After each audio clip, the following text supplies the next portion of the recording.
આ પરિવાર ચોકડીથી સવિતા હોસ્પિટલ બાજુ રહેતો રસ્તો છે અને આ રસ્તા પર તમે જોઈ શકો છો કેટલો મોટો ભૂવો 4.5 ફૂટ ઊંડો ભૂવો પડ્યો છે. આની પહોળાઈ તમે જોશો તો 6 ફૂટની આસપાસ આની પહોળાઈ છે. આટલો મોટો ભૂવો આ વિસ્તારમાં પડ્યો છે. છેલ્લા 1 મહિના જેટલો સમય થઈ ચૂક્યો છે અને આ ભૂવો યથાવત સ્થિતિમાં છે. આજુબાજુ બેરિકેડિંગ કરી દેવાયું છે, પણ વડોદરા મહાનગરપાલિકાના અધિકારીઓને શું આ ભૂવો દેખાયો નહીં હોય? તમે બેરિકેડિંગ કર્યું એનો મતલબ તમને ખબર છે કે અહીંયા ભૂવો પડ્યો છે, તો આ ભૂવો પૂરવાની તસદીક અત્યાર સુધી કેમ નથી લેવામાં આવી?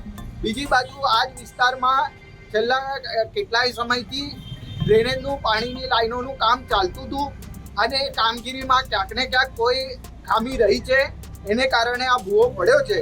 આ બીજી વારનો ભૂવો આ જ સ્થળે પડ્યો છે. એટલે ક્યાંક ને ક્યાંક કોન્ટ્રાક્ટર અધિકારીઓ આ લોકોની મોટી નિષ્ઠાજીને કારણે વારંવાર વડોદરા શહેરમાં આ પ્રકારના ભૂવા પડી રહ્યા છે. એટલે મ્યુનિસિપલ કમિશનર શ્રી જે પ્રકારે વાતો કરે છે કે ભાઈ અમને ચોમાસાની અંદર રેઇનકોટ પહેરીને ફિલ્ડ પર ફરો, તો રેઇનકોટ પહેરીને તો છોડી દો, એમને એમ પણ તમે ફિલ્ડ પર નથી દેખાઈ રહ્યા. એટલે ક્યાંક ને ક્યાંક આ મોટી નિષ્ઠાજી છે એવું સ્પષ્ટપણે દેખાય છે.